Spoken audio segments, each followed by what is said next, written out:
Some islands are forgotten. Others are erased. But Sri Lanka is different. It is an island that refuses to be just a dot on the map. Its jungles hide kingdoms carved in stone.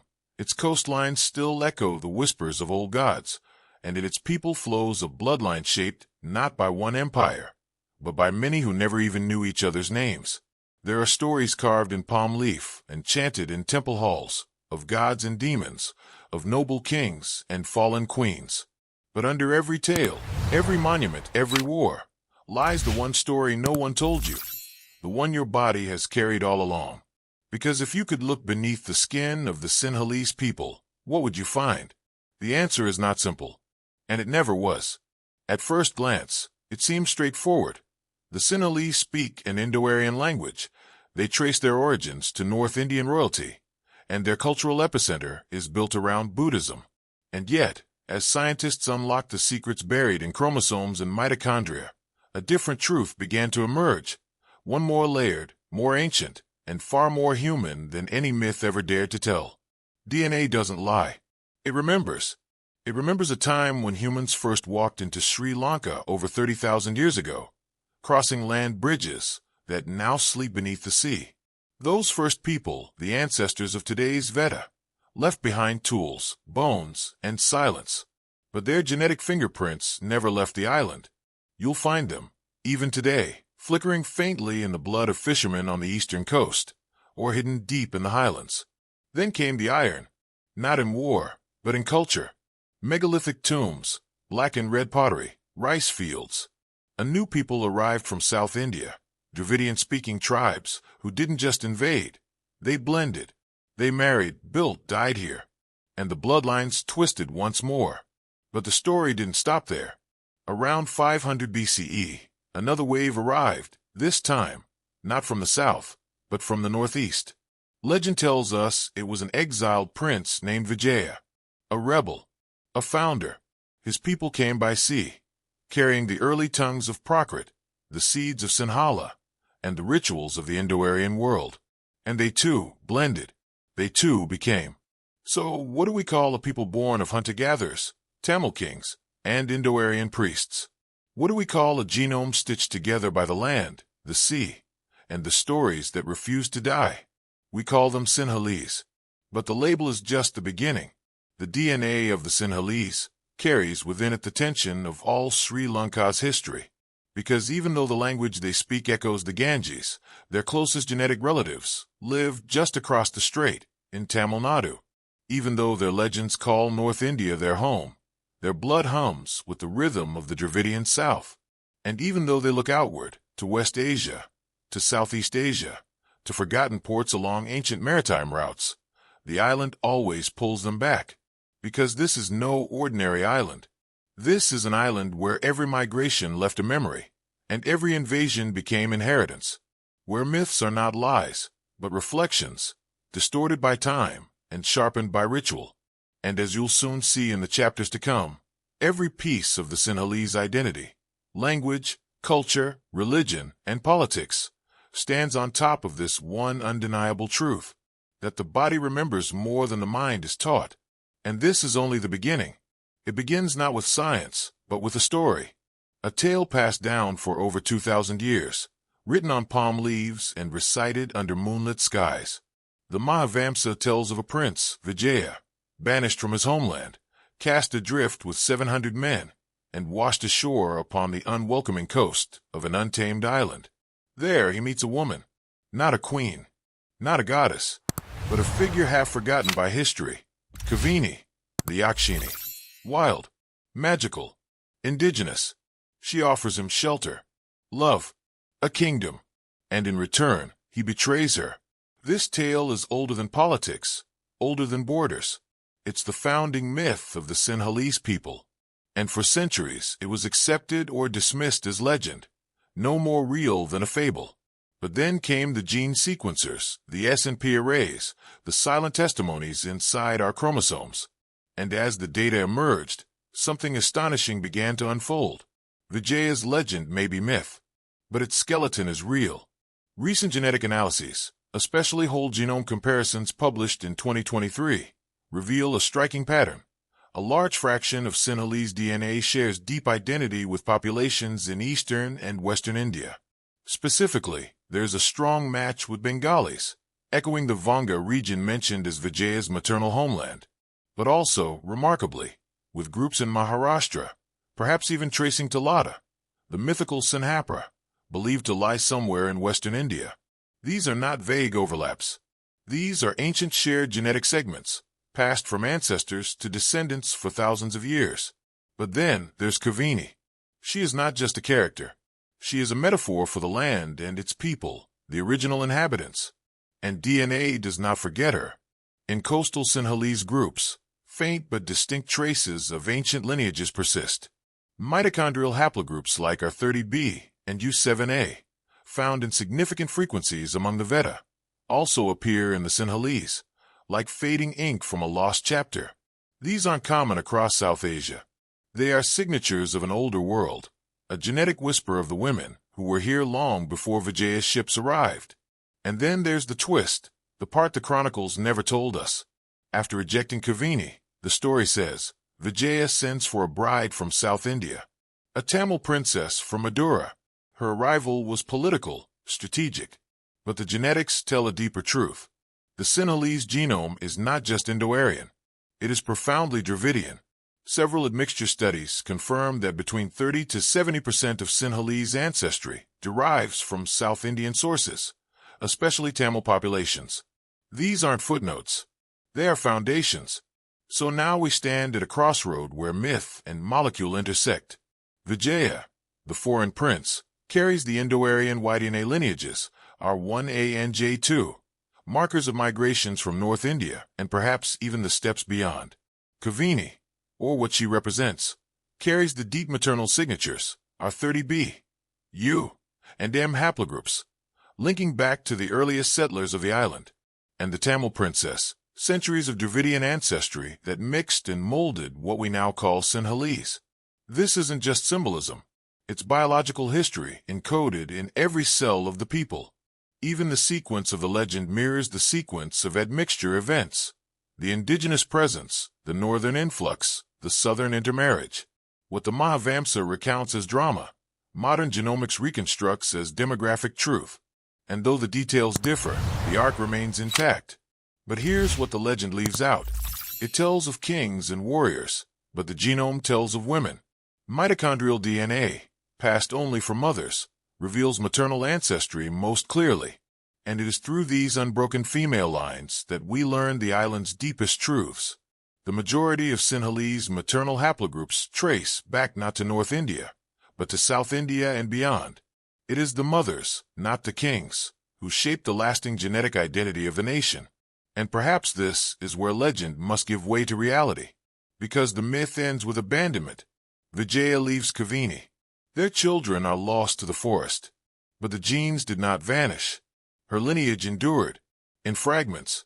In whispers. In every Sinhalese child born, with an echo of her past.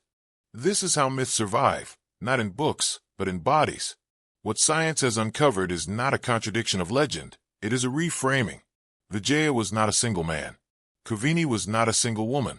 They were populations. Stories encoded in generations, woven into identity by time, marriage, and memory. The founding of the Sinhalese people was not a singular moment. It was a process. And that process, far from ending, still continues. Because the island keeps listening. And the blood keeps speaking. Every civilization has two hearts. One that beats through its stories, and one that pulses silently beneath its skin. In Sri Lanka, those hearts were never truly aligned. For centuries, the language of the Sinhalese reached northward, toward the Ganges and the Vedic world, but their genes kept reaching sideways, toward the ancient plains of Tamilakam and the river deltas of Bengal. The contradiction isn't a flaw. It's the design. Modern genetics has peeled back the surface of identity and uncovered a dual legacy, one half rooted in the northeast, the other forged in the south. The Y chromosomes of Sinhalese men speak in dialects of the north, R1a and J2, lineages that trace their paths through North India, the steppes of Central Asia, and even the Iranian plateau. They carry echoes of migration, conquest, and ritualized power.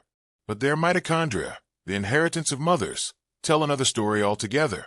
Over 40% of Sinhalese maternal lineages belong to haplogroup M, a signal common across South India and parts of Southeast Asia.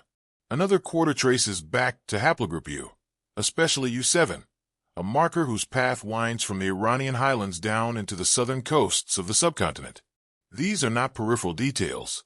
These are the roads that carried life into the island, through ports, through marriages, through the quiet, persistent movement of people over millennia. And so, when researchers looked at genome-wide data comparing the Sinhalese to populations across the Indian subcontinent, they saw something extraordinary. The Sinhalese aligned closely with both Bengalis and South Indian Tamils, sometimes even more with Tamils than with other Indo-Aryan groups. This isn't speculation, it's consistent, repeated across different studies, different datasets, and different generations of genetic testing.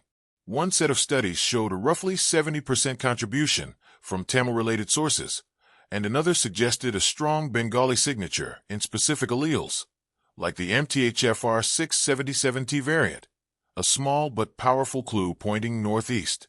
The numbers vary, but the message stays the same. The Sinhalese are not children of a single migration. They are the descendants of a conversation that happened between rivers, one flowing down from the Gangetic Plain, and another rising from the red earth of Tamil Nadu. This duality isn't just statistical. It shaped the rhythms of culture. The syntax of Sinhala may be Indo-Aryan, but its heartbeat carries Dravidian cadence. The temples built in stone may recall Ashokan ideals, but their forms bend to southern aesthetics. And the people, across caste and coast, show skin tones, bone structures, and physiological traits that echo both north and south. There's also a deeper current that genome-wide analysis brings to light, identity by descent. The Sinhalese share significant segments of DNA with the Maratha of Western India, a connection not fully explained by myth, but strongly supported by the genetic record. This implies that before the island received a name, before its kings were crowned, there existed a web of migration across the Deccan Plateau, linking those who would one day be called Sinhalese with clans in Gujarat, Maharashtra, and beyond.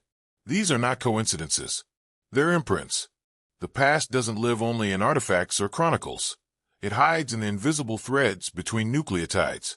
In those threads, scientists have traced ancestry that flows like a river branching in two, one stream rushing in from the northeast, the other rising from the southern peninsula, both converging in the body of an island people who never quite belonged to just one world. And what's perhaps most remarkable is that the story didn't end with those ancient waves. The twin inheritances didn't cancel each other out. They became inseparable. Over centuries, Tamil and Sinhalese communities lived side by side, fought over land and language, but often shared homes, food, and blood. The borders drawn by history blurred in the body. When today's scientists compare the genomes of Sri Lankan Tamils and Sinhalese, they find something almost poetic. There's more variation within each group than between them. Their genetic distance is almost negligible, and in some regions, especially in the highlands, they are virtually indistinguishable. You could remove the names, the languages, the religions, and you'd still see the same story written in their DNA. Because identity, when peeled to its core, is rarely singular. It is layered, it is inherited, and in the case of the Sinhalese, it is split between two homelands they no longer remember, yet carry, in every breath, one bloodline from the east, one from the south, and a people born in their meeting. There's a silence older than memory. It doesn't speak in words or scripts. It breathes through bone. It lingers in the curve of a skull found in a forgotten cave, and it pulses faintly in the blood of a dying lineage. Long before kingdoms, before script, before even the idea of a people called Sinhalese. There were others. They hunted in the shadow of monsoon forests. They buried their dead beside rivers whose names have been lost. They carved tools from obsidian, lit fires in caves that still stand today, and vanished without ever building a city. Their descendants survived barely under the name Veta, but in truth, they were the island's first keepers. And their story is not just a footnote, it's the prologue. For decades, their place in history was debated, ignored, rewritten. But science listened when no one else did. And what it heard was haunting. Mitochondrial DNA extracted from Veta communities reveals a genetic pattern unlike any other in Sri Lanka. Haplogroups like R30b and U7a dominate their maternal lineages, markers that don't align with either Indo-Aryan or Dravidian migrations. These lineages belong to an older world, one that predates agriculture, statecraft, and conquest. When researchers plotted their data, they found something striking. The Veta don't just sit outside the genetic profiles of Sinhalese and Tamils. They form their own cluster, a distinct, ancient branch that split off early and wandered alone through genetic time. Yet that's not the whole truth, because while the Veta are unique, their DNA has not remained sealed off. In certain regions, especially coastal pockets near Panama and the forests of Trincomalee, traces of Veta lineages begin to surface in Sinhalese populations. It's not dominant, but it's there, like a submerged reef barely breaking the surface. M33A1, DR5A.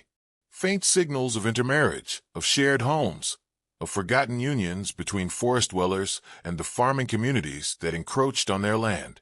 Even more remarkable is the frequency of U7A, a haplogroup with links stretching across West Eurasia and Central Asia. While rare in South India, it appears in both Veta and Sinhalese populations at unexpectedly high levels. This suggests not just survival, but adaptation. The genes of ancient hunter-gatherers weren't erased. They were woven in, slowly, silently. But time has not been kind to the Veta. Today, their numbers have dwindled. Their language is nearly gone. Their rituals survive only in fragments. And yet, their genes persist, quietly shaping the people who no longer recognize them. It is a cruel twist. The Sinhalese may have absorbed the Veta so completely that they forgot they were ever separate. And that forgetting has a cost. Because the Veta are not just ancestors, they are a key to understanding what it means to belong to the island itself. They are the living memory of Sri Lanka's Paleolithic past, the last echo of a time when borders did not exist, and identity came not from politics or power, but from the soil beneath bare feet. There's a detail that often gets overlooked. When scientists measure intergroup genetic variance, the Veta displays some of the highest levels of genetic drift. That's what happens in small, isolated populations. It's a signature of endurance, of communities that survived on the edge, untouched by the tidal waves of empire. Their uniqueness isn't only biological, it's philosophical. While the rest of the island changed, adapted, and assimilated, the Veta remained rooted. And in doing so, they preserved a part of Sri Lanka's story that no chronicle ever recorded. But there's no romanticism here. Their history is one of marginalization. They were hunted, displaced, and diluted. Their blood entered the mainstream, but their names were erased from it. Now, as whole genome sequencing expands, the picture sharpens. The Sinhalese may speak the language of conquerors and carry the genes of kings, but within them lies a deeper inheritance, one that doesn't rule, but remembers. The Veta are not gone. They are hidden in plain sight. Every drop of their legacy in the Sinhalese genome is a refusal to be forgotten. And if you listen closely, the island still remembers its first mother. From above, the island looks unified, a teardrop of land suspended in a sea of blue. But on the ground, that illusion breaks. One language curves from the ancient Brahmi script into Sinhala syllables. The other flows from Tamil epigraphy into liturgies and lullabies. Temples rise side by side, one murmuring Pali, the other reciting Shaiva hymns. And for generations, the line between Sinhalese and Tamil has been drawn again and again, sometimes with ink, sometimes with fire. But under the microscope of modern genetics, that line begins to fade. When researchers began mapping the genomes of Sri Lanka's major ethnic groups, they expected differences. After all, these are populations separated by language families, religious affiliations, political identities, even historical conflict. And yet, the data told another story. One not of divergence, but of shared inheritance. At a molecular level, the Sinhalese and Sri Lankan Tamils are remarkably alike. Whole genome analyses, especially those published in recent high-resolution studies, have found that these two groups consistently fall into the same genetic cluster. Their distance from each other is smaller than the distance between subgroups within either community. This isn't merely academic. In practical terms, it means a Sinhalese person from the Candian Highlands might share more DNA with a Tamil farmer from Jaffna than with another Sinhalese from the southwestern coast. And when you trace maternal lineages through mitochondrial DNA, the overlap becomes even more vivid. Lineages like haplogroup M and R dominate both communities, with near-identical frequencies. Even rare markers like U7A appear across both groups, suggesting centuries of shared maternal ancestry. But the most revealing clues lie in the subtle, overlooked patterns. In studies measuring allele frequencies, variants within genes, the Sinhalese and Tamils often present indistinguishable profiles. Whether it's blood group distributions, gene variants related to metabolism, or markers used in forensic analysis, the two populations blur into one. No sharp edge, no biological wall. So how did this happen? The answer is slow. Centuries of coexistence, intermarriage in border regions, shared labor, shared suffering, shared survival. Even in times of political division, daily life rarely obeyed the boundaries drawn by kings or colonizers. In marketplaces and villages, families formed beyond the lines that textbooks would later enforce. Language changed, rituals diverged, but the bodies remained loyal to a common past. There's a striking irony here. The Sinhalese language belongs to the Indo-Aryan family. Its syntax and roots link it to Sanskritic traditions of the north. Tamil, meanwhile, descends from the ancient Dravidian tongue, with entirely separate grammatical logic and poetic heritage. These are linguistic galaxies apart. And yet, the people speaking them are closer than they know. The paradox becomes even deeper when examined through uniparental DNA. While Y-chromosome haplogroups in both Sinhalese and Tamils reveal diverse paths, some pointing north, others south, many of them converge in the same ancestral zones of the subcontinent. Haplogroups like R2 and L show up prominently in both groups. This means that the male ancestors of Tamils and Sinhalese came, at least in part, from the same historical migrations. It's not just the where, it's also the when. Time matters in genetics. And in this case, most of the shared segments between the two communities date back more than 1,000 years, well before the island's ethnic identities solidified into what we recognize today. Back then, people were just people. They moved, married, merged. And through that slow dance of generations, a shared genetic foundation was laid, one that survived colonial rule, civil war, and national myth-making. There's something profoundly human about this, because while culture can divide, the genome is always honest. It has no agenda, no politics, no pride. It only remembers. And in its memory, there is no ethnic supremacy, no linguistic border, just lineage, intertwined, inseparable. Perhaps this is why modern population studies have begun to challenge old assumptions. One landmark genome-wide study even stated that, genetically, the major Sri Lankan ethnic groups are homogeneous to an extent rarely observed in South Asia. That's not just unusual. It's revolutionary. It forces a question that goes beyond biology. If two people speak different languages, pray in different temples, carry different surnames, and yet are nearly identical beneath the skin, then what does identity really mean? Is it culture? Is it memory? Or is it simply the stories we choose to believe? The answer isn't simple. But the genome has offered us a mirror. And in that mirror, the Sinhalese and Tamils are not strangers. They are siblings raised in different rooms of the same ancestral house. The island, it turns out, remembers what the map forgets. Sri Lanka's position on the Indian Ocean isn't accidental, it's destiny. For millennia, its shores have caught the drift of strangers, merchants, monks, soldiers, and seekers. They didn't all stay, but some did. And those who did, left behind something that outlasted kingdoms, blood. Beneath the dominant South Asian genetic layers of the Sinhalese lies a fainter, more elusive set of signals, markers that point westward, to the deserts of Arabia, to the plateaus of Persia, to places not mentioned in the Mahavamsa, but etched into mitochondrial strands and Y chromosomes with uncanny clarity. These aren't massive contributions. They're subtle, but their persistence across generations is undeniable.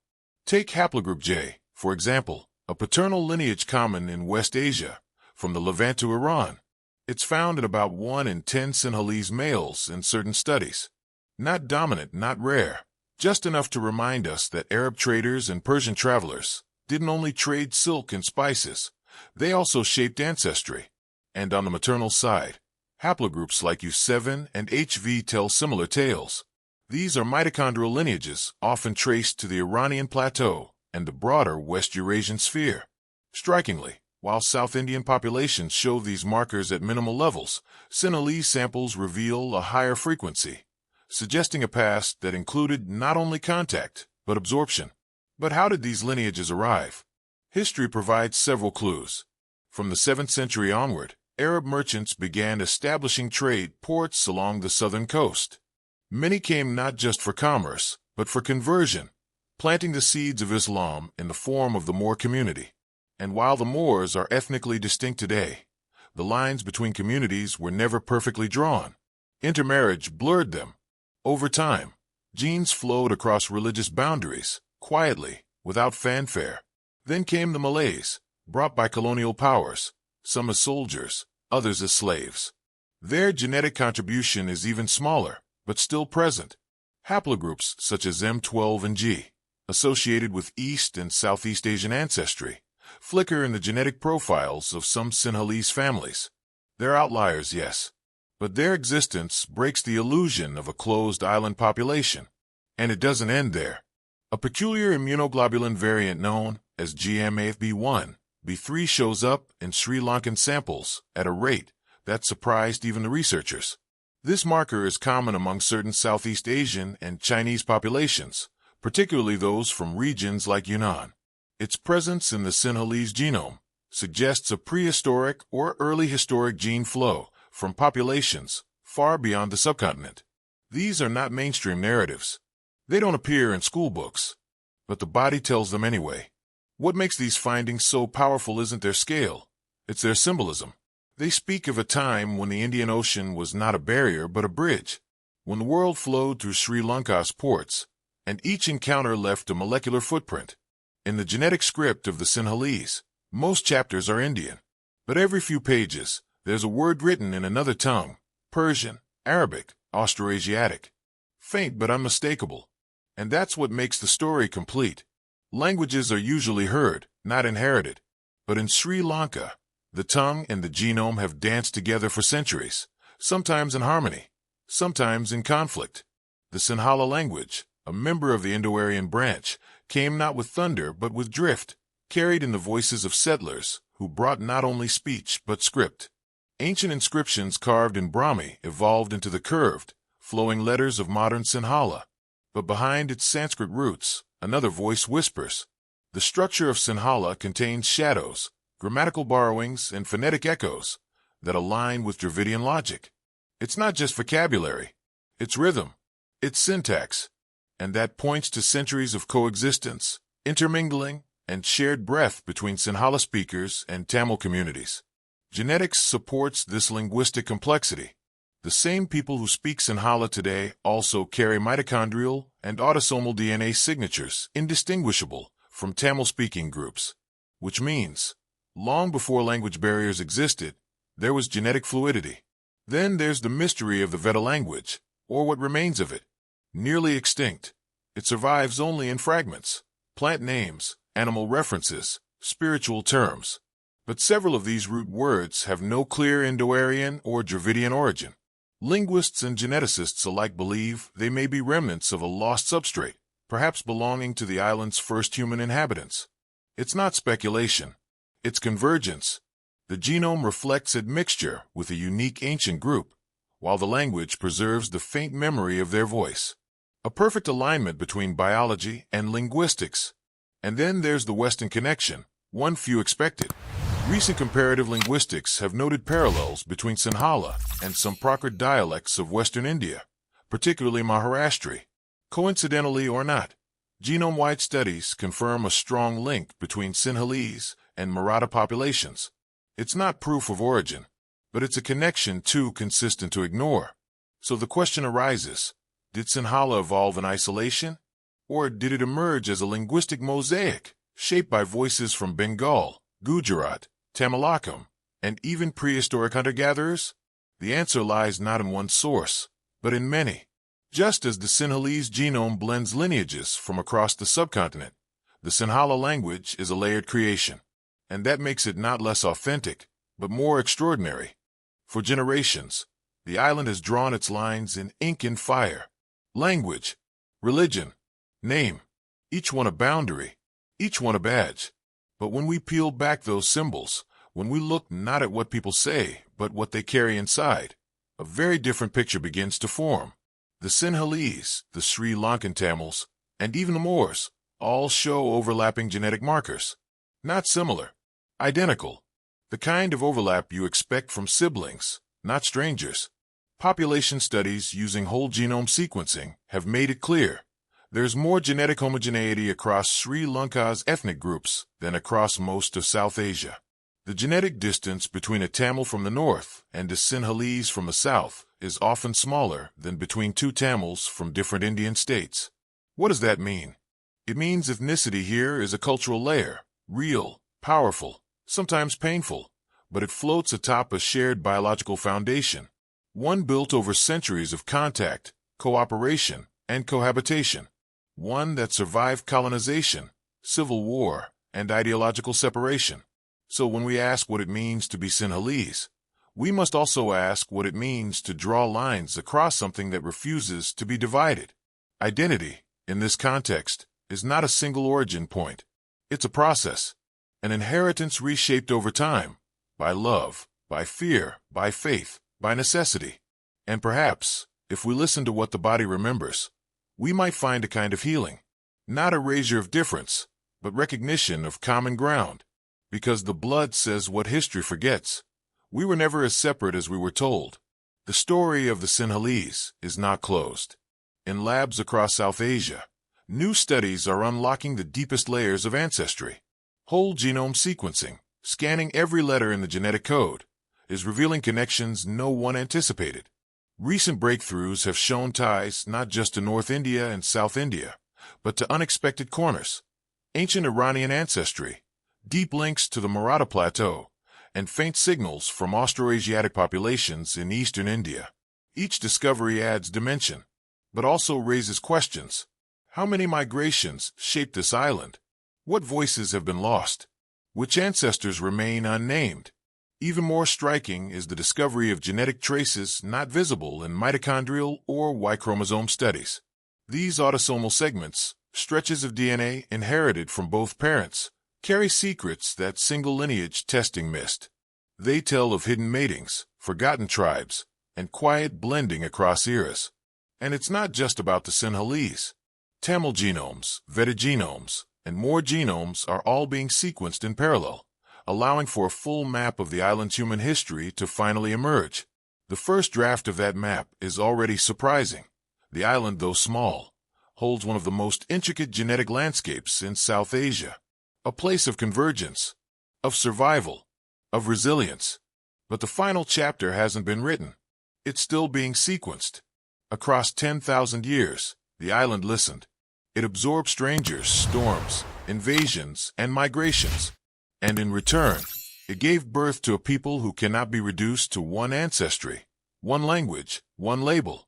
The Sinhalese are not a singular identity. They are an echo of every person who touched this land and stayed long enough to be changed by it. Their DNA is not just a record. It is a story, a layered memory of mothers from the south, fathers from the north, and ancestors whose names were never written but whose presence endures.